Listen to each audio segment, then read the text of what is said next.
Wait, before you scroll away. Because what I'm about to tell you is the kind of story that will make you question everything you think you know about trust, love, and loyalty. Imagine this. Billionaire, blind, sitting at a table surrounded by lawyers, executives, and the woman he loves more than anything in this world. He's holding a pen. He's about to sign.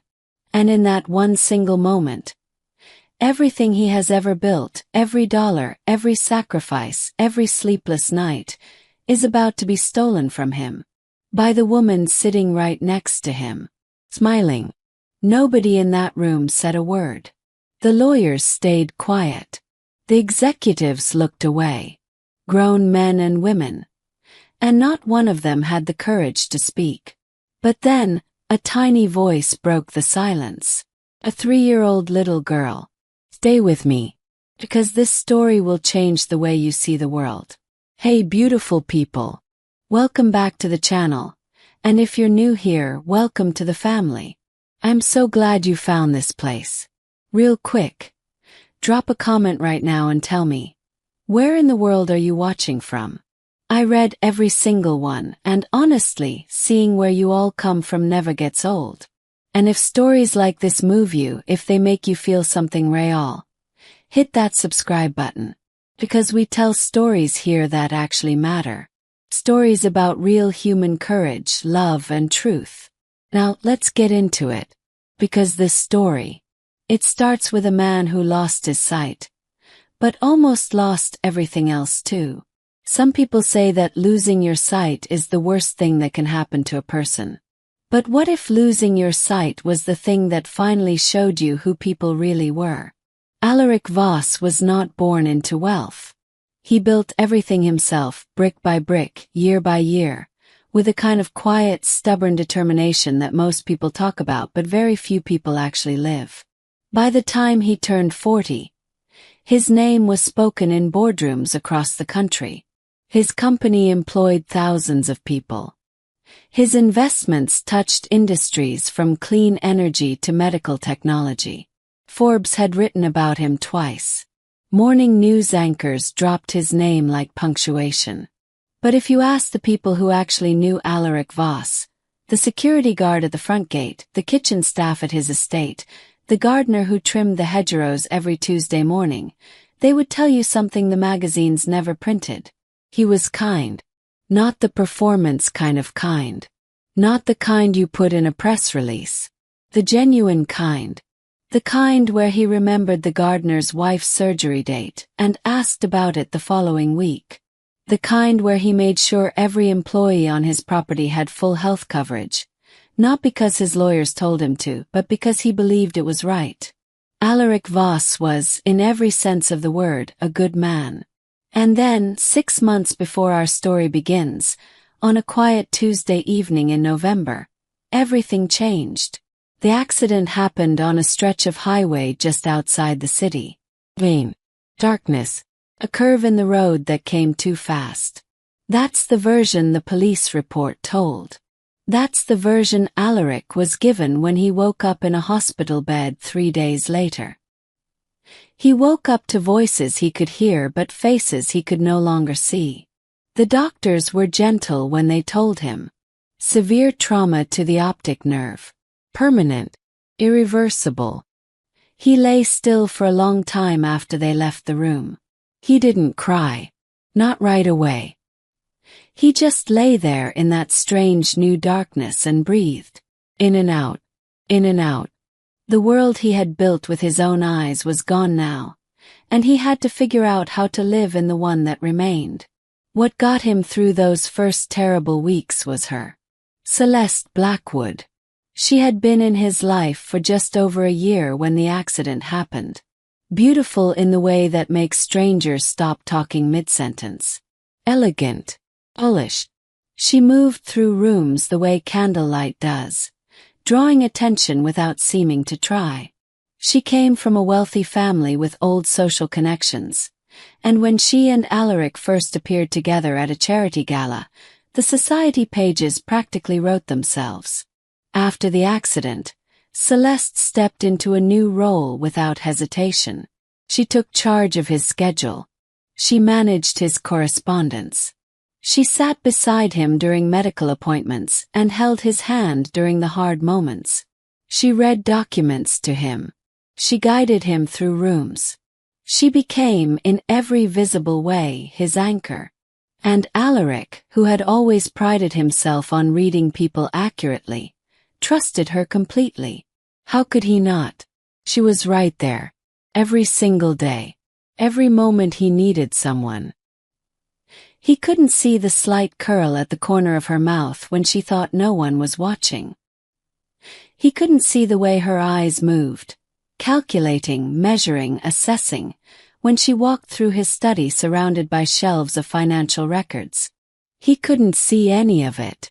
And that, of course, was exactly what she was counting on. Have you ever trusted someone so completely that the idea of doubting them felt almost like a sin? Have you ever given someone your full faith, only to realize later they were measuring the weight of it the entire time? Because that was Alaric Voss. Good man. Trusting man. A man who had survived losing his sight but had no idea he was still walking straight toward the edge of a cliff. And the person holding his hand was the one leading him there. They say the most dangerous kind of lie is the one wrapped in care.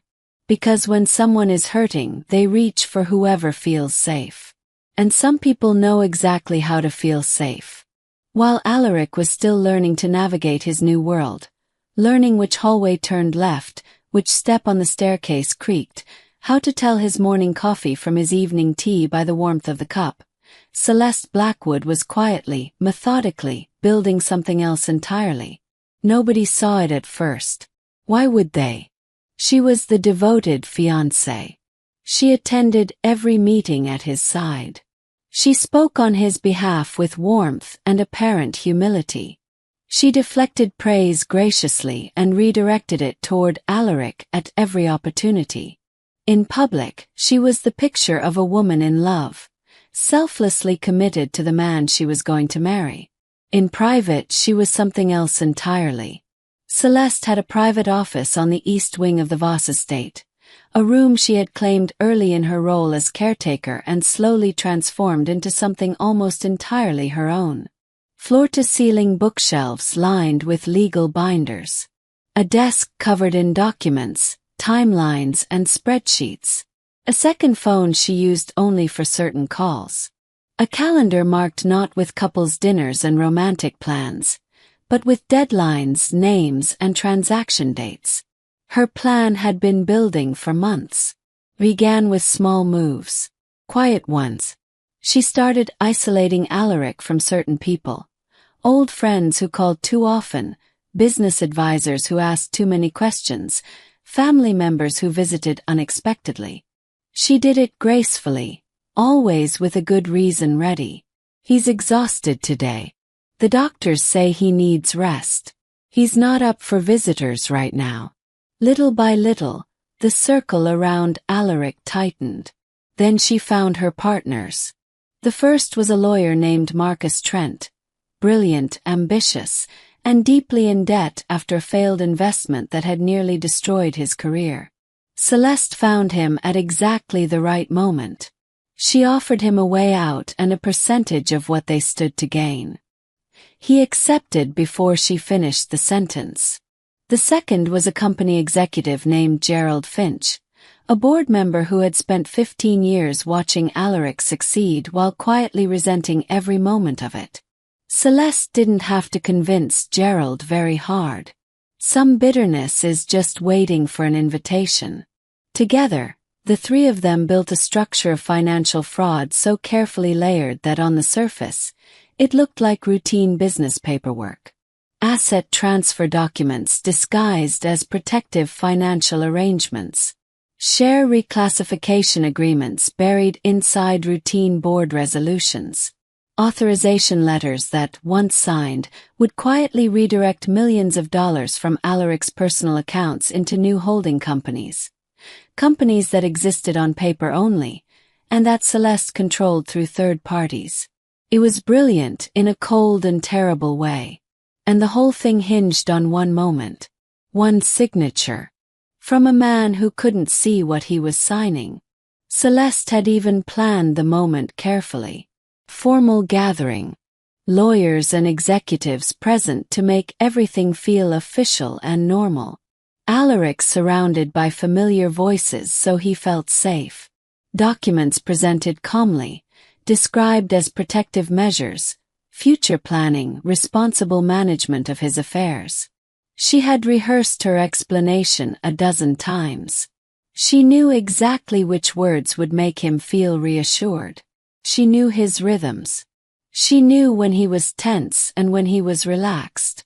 She knew how to angle her voice so it felt warm and trustworthy.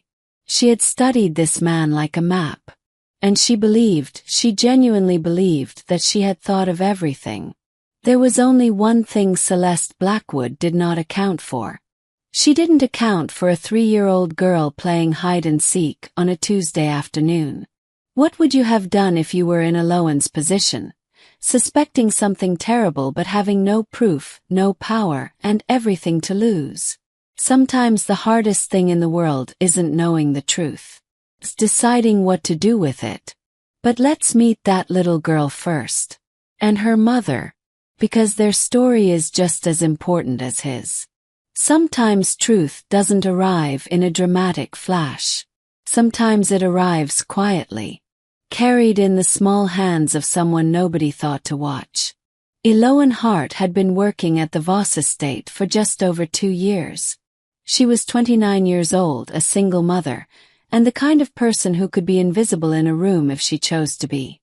Not because she lacked presence, but because she had learned that being unnoticed sometimes kept you safe. She cleaned quietly. She moved efficiently. She did her job with care and asked for very little in return. Her daughter Ilara was 3 years old, bright-eyed, round-cheeked, and possessed of the particular fearlessness that only very small children and very old people seem to carry. Ilara had grown up inside the walls of that estate in a way. She knew its corridors. She knew the smell of the kitchen on bread-baking mornings. She knew the sound the garden gate made when the wind pushed it open. And she knew Mr. Voss.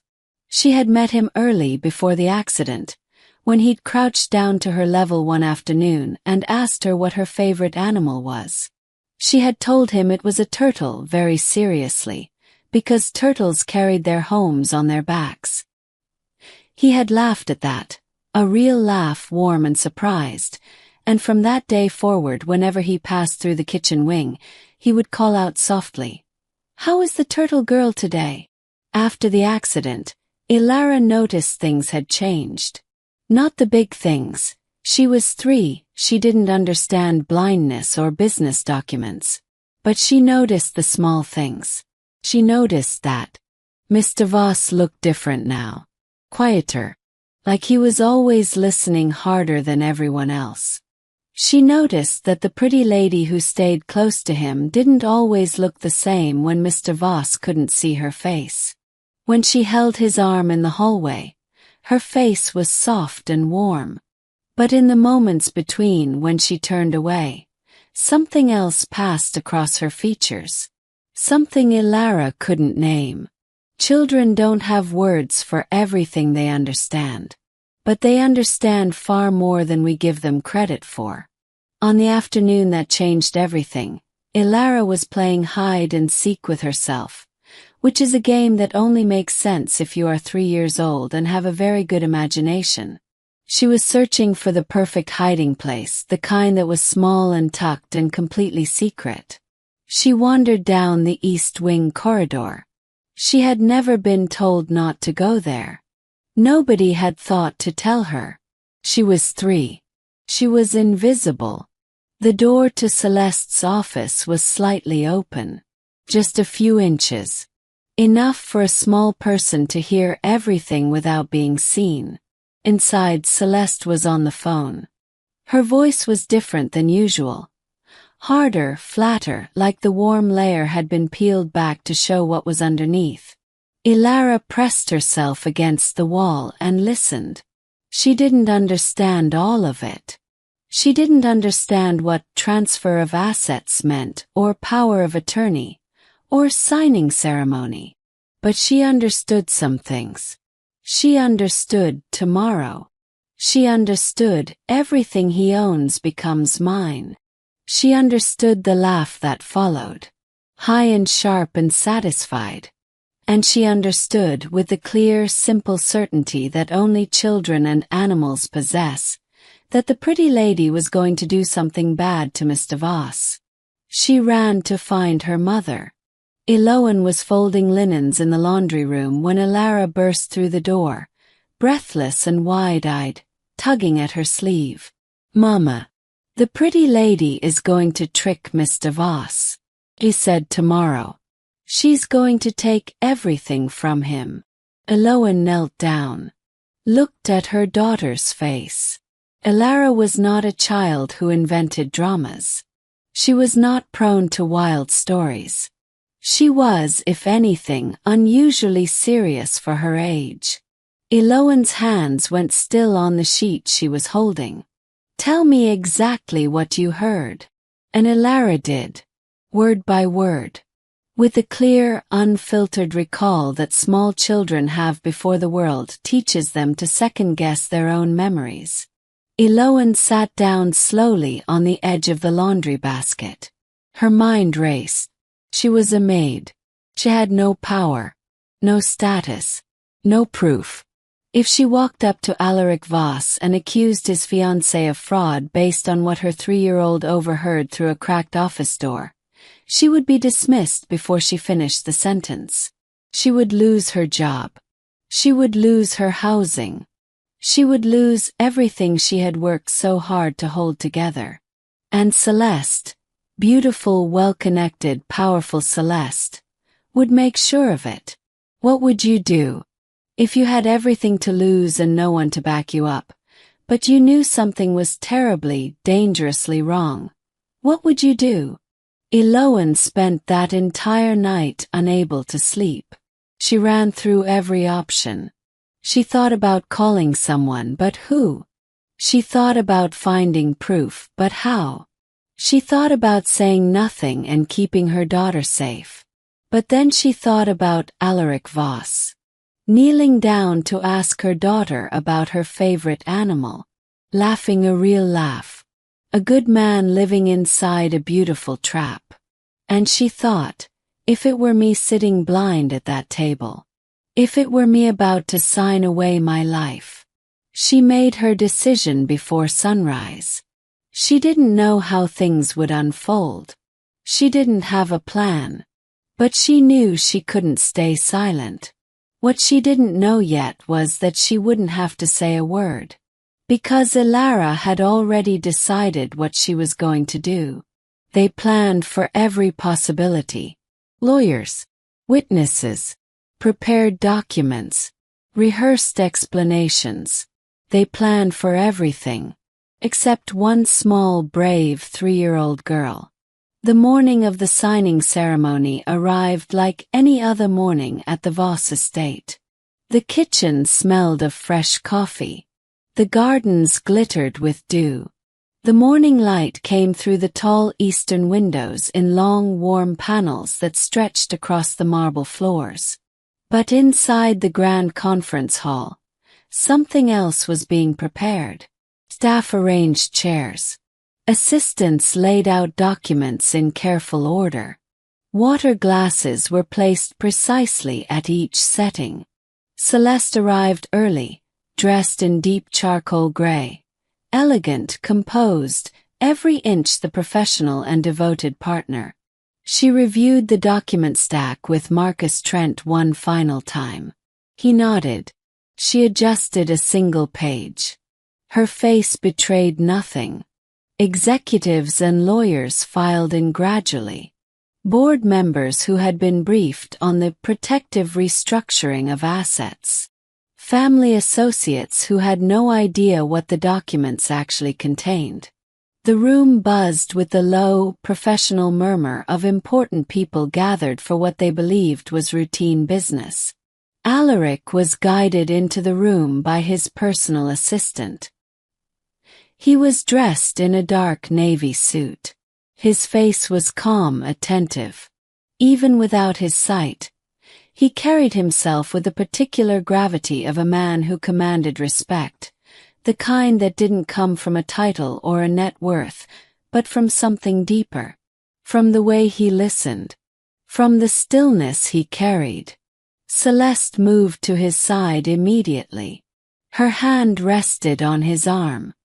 "Everything is ready," she said softly. "Just routine paperwork like we discussed. Protective measures for your assets. It won't take long." He nodded. "Walk me through it." She did. Smoothly. Confidently. The language she used was calm and reassuring. Words like security and protection and your future. She spoke the way she always spoke to him. Warm, measured, anchored in care. And Alaric Voss, blind and trusting, heard only the voice he had come to rely on. He reached for the pen. Eloan was standing near the back of the room, part of the serving staff who had been assigned to the event. She held a tray of water glasses and watched with her heart slamming in her chest. She had looked for opportunities that morning to say something, to find someone to stop this. But every door had been closed to her. Celeste had made certain of that. Her eyes moved from the pen in Alaric's hand to the door at the back of the room. She had told Ilara to stay in the staff quarters. She had been very firm about it. She had held her daughter by the shoulders and said, "Stay there. Do not move until I come back for you." Ilara had nodded seriously. But Ilara had also spent the entire morning thinking about Mr. Voss. About the way his face looked now, quieter and more careful and somehow lonelier than before. About the laugh he used to give her when she told him about turtles. And she had thought about what the pretty lady said. "Everything he owns becomes mine." Alaric's hand lowered toward the paper. The pen touched the surface. And the voice came. "Stop signing. Your fiancé is a liar." It hit the room like a stone dropped into still water. Every single person froze. Then every single head turned. She was standing in the doorway, 3 years old, wearing a yellow cardigan with a small rabbit embroidered on the pocket. Her dark curly hair was slightly wild from running. Her cheeks were flushed. Her small finger was pointing directly, unwaveringly, at Celeste Blackwood. "She's lying to you, Mr. Voss." I heard her. "She said tomorrow everything you own becomes hers." The silence that followed lasted exactly 3 seconds. Then the room erupted. Nervous laughter from the executives. Raised eyebrows exchanged across the table.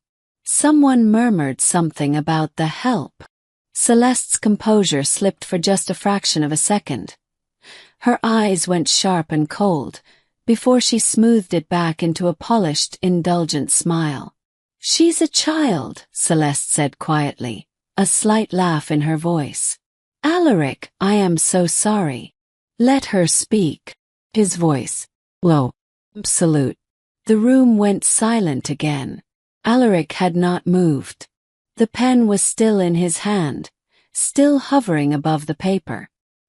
His face had changed. The calm, trusting openness replaced by something harder. Something listening. "Let her speak," he said again. And Ilara, in a clear and steady voice, repeated every word she had heard through that cracked office door. She didn't embellish. She didn't dramatize. She simply said what she had heard, the way children do. Plainly, completely, without the editing that adults learn to apply. Specific details. Specific names. Specific phrases. Details that a 3-year-old had absolutely no reason to know. The pen slipped from Alaric's fingers. It struck the table with a small, sharp sound that seemed to echo in the stillness. For the first time in 6 months, doubt moved through Alaric Voss like cold water through a closed room. He turned his face slightly, not toward Celeste, but toward the sound of Ilara's voice. "What is your name?" he asked. "Ilara," she said. "I'm the turtle girl." Something broke open in his expression. He knew that voice. He knew that name. "Don't sign, Mr. Voss," she said again, quieter now, with the earnestness of a child who needed him to understand. "Please." He didn't. Have you ever had a moment where a small, unexpected thing, a single word, a look, a child's voice, made you stop and realize that everything you believed was built on sand? He set the pen down on the table and said 4 words that began the unraveling of everything Celeste Blackwood had built. "I want independent lawyers." When a lie is built big enough, it feels like a fortress.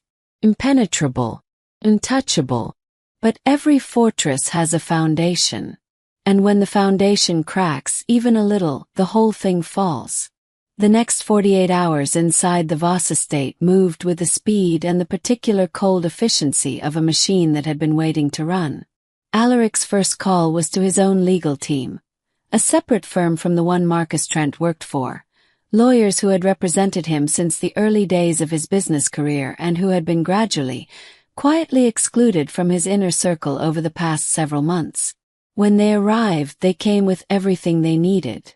Celeste tried to stay calm. She moved through the estate with her usual composure, speaking to staff in her measured tone, answering questions with the practiced ease of someone who had rehearsed for this possibility. She said the word misunderstanding many times. She said, of course, investigate anything you need, with a gracious sweep of her hand. She acted beautifully, like a woman with absolutely nothing to hide. But the lawyers were not watching her face. They were reading the documents. And what they found in those documents was damning in its precision. This was not a rough scheme. This was months of detailed, deliberate construction. Every transfer had paperwork behind it. Every account had a trail. Every shell company had a name. The more they dug, the more they found. Security footage from the estate's internal cameras showed Celeste accessing Alaric's private document safe on 3 separate occasions while he slept. Phone records showed dozens of calls to Marcus Trent at hours far outside any professional necessity. Financial forensics traced the movement of money from preliminary accounts to a web of holding companies that had been set up, methodically, quietly, over the previous 4 months. Millions of dollars. Already moved. Already hidden. What was supposed to happen at that signing ceremony was not the beginning of the fraud. It was the completion of it. Marcus Trent was the first to break. When independent investigators laid the evidence in front of him, the phone records, the timestamps, his own signature on documents that directly contradicted his official legal filings, he lasted about 6 minutes before he started talking. Lawyers sometimes forget that the legal mind, so good at building structures, is also very good at calculating odds. And his odds by that point were essentially 0. He told them everything. Gerald Finch tried to hold out longer. He attempted 3 different stories in the first 2 hours of questioning, each one collapsing before the weight of its own contradictions. By the end of the second day, he had signed a full confession in exchange for a reduced sentence negotiation. Celeste, who had built this entire architecture, who had managed 2 men and a complex scheme for months, now watched it come apart with a kind of incredulous fury. She could not believe it was happening. She had been so careful. She had controlled so many variables. She had accounted for so many possibilities. She had not accounted for the fact that Marcus and Gerald, for all their willingness to commit fraud, were not willing to go to prison alone. But the fraud, as devastating as it was not the worst thing the investigators found. It was what they uncovered when they began pulling records related to the accident. A series of emails, encrypted, sent from an account tied to a third-party intermediary, but traceable through the forensic work of a skilled digital investigator, pointed to communications that had happened in the weeks before Alaric's car accident. Communications that discussed the stretch of highway he used regularly. That referenced timing. That referenced a specific date. Nobody stated it plainly in those emails. Nothing was ever stated plainly. But the structure of those conversations, the timing, the participants, and the context of what followed, it painted a picture that no investigator in that room could look away from. Celeste Blackwood may have known about the accident before it happened. She may have known considerably more than that. Alaric received this information privately. His lead lawyer delivered it to him quietly, in the garden, sitting beside him on a stone bench in the afternoon light. There was a long silence after. "She was there from the beginning," Alaric said finally. "Not a question." "It appears so," his lawyer said carefully. Alaric said nothing for a long time. What does a person feel in that moment? When they realize that the person they credited with saving them may have been the architect of their destruction. When they understand that every tender moment, every act of care, every warm word, was a performance in service of a plan. There is no word for that specific kind of grief. He sat in the garden for a very long time. Can you imagine carrying that? Not just the betrayal, but the realization that you were never being loved. You were being managed. What would that do to your ability to trust anyone ever again? Inside the house, Celeste was escorted from the premises by security. The woman who had walked through those halls like she owned them, because she had always intended to own them, left through the service entrance. She did not leave gracefully. There was nothing graceful about it. Years of carefully constructed poise came apart in the hallway, and what was left underneath was something small and frightened and cornered. She was met by law enforcement at the gate. The formal charges came 2 days later: fraud, financial conspiracy, misappropriation of assets, and pending further investigation, a charge considerably more serious than all of those. And now we reach the part of the story that I have been thinking about since the moment I heard it. Because this is not the part about justice. Justice is important. But this is the part about something deeper. Something that doesn't have a legal term. This is the part about what it means to be truly seen. 3 days after the arrest, the Voss estate was quieter than it had been in months. The lawyers had mostly gone. The investigators had taken what they needed.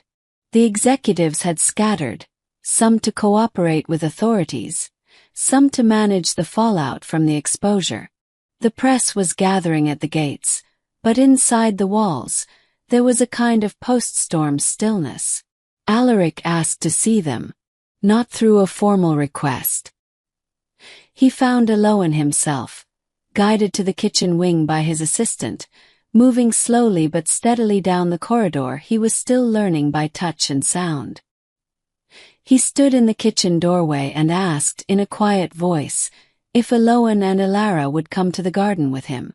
Eloan almost said no. Not because she didn't want to go, but because she was terrified. She was still a maid. He was still a billionaire.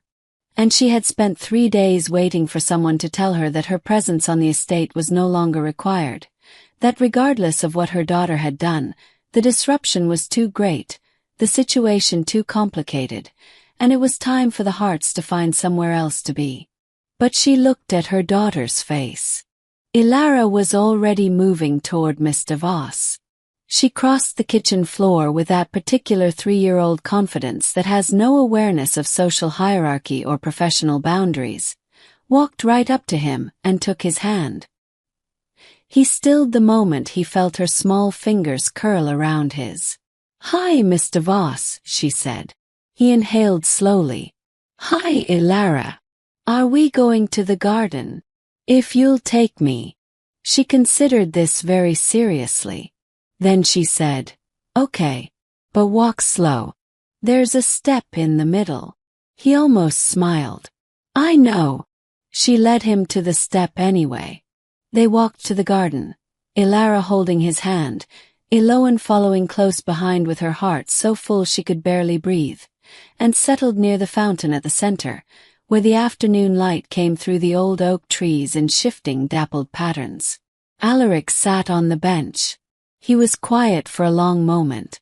Then he turned his face toward Ilara. And he did something that no one in the room, or rather in the garden, had expected. He got down from the bench.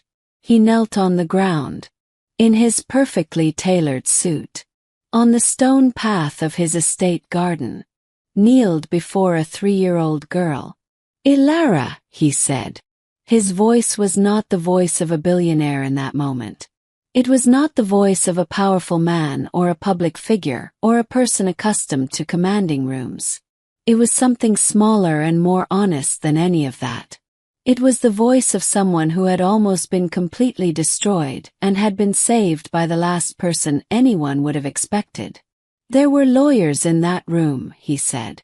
"There were executives, investors, advisors, people who have spent their careers reading documents and making careful decisions." He paused. Every single one of them saw nothing. Ilara watched him with her large, serious eyes. "But you saw it," he said.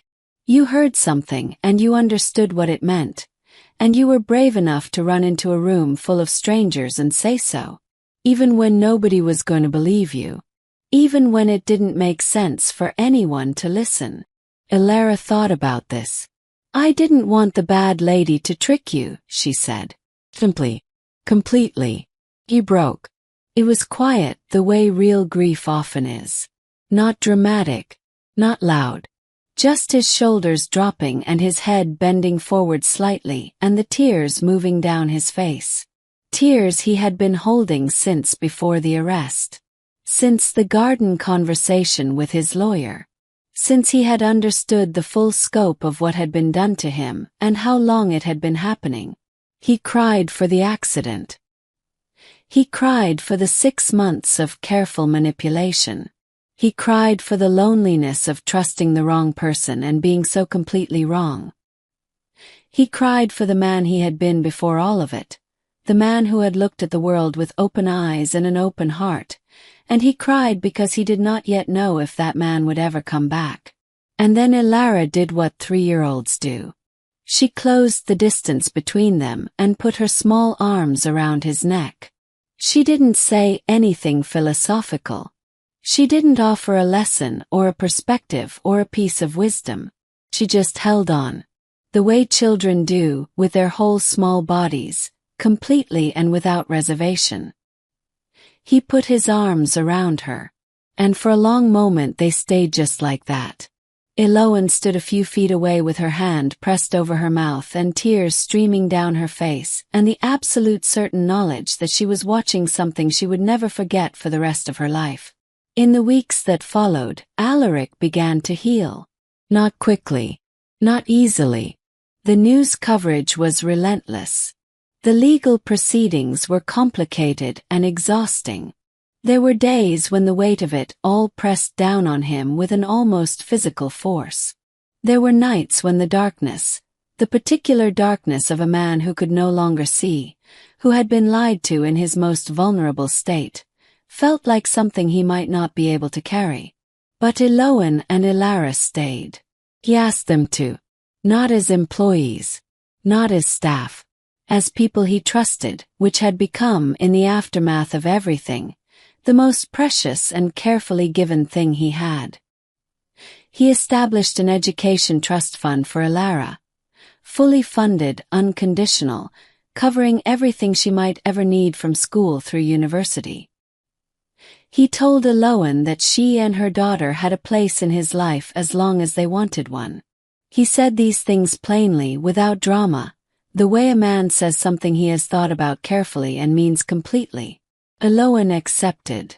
Not because of the security, though it mattered, but because in the aftermath of the worst days of her own life, she had realized that finding a good person and choosing to stay near them was its own kind of wisdom. Weeks passed. Then months. Alaric began meeting with new doctors.